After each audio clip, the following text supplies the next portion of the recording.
Around 55,000 years ago, the Aborigines first arrived in Australia. Their millennia-old culture survives today in remote pockets of the outback, and that's where we're headed.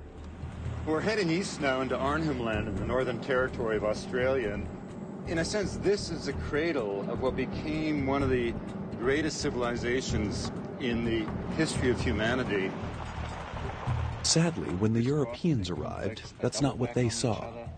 Adam McPhee, an Australian anthropologist, explains. When Europeans first came to Australia, what they saw in their eyes were just these savages living on the land, not doing anything with it. And in fact, they missed out on one of the greatest subtle philosophies of any culture on the planet. European attempts to civilize the Aborigines had tragic results.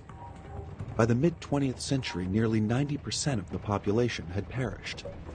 We've just pulled into Ramangini, which is a community that probably was established, I don't know, in the early 70s or so when people started moving off the land. You know, once people settled in places like Ramangini, suddenly people were separated from the very thing upon which the culture depended, the incredible link spiritually, metaphysically, to landscape.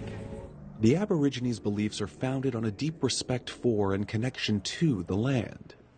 So it's no wonder that their ancient rituals involve long walks, tracing the footsteps of their ancestors, following the ancient pathways of the Songlines. Thousands of songlines interlace across the Australian continent. Some are as short as a mile or two. Others span hundreds of miles. Songlines have a practical purpose. They are vital for survival.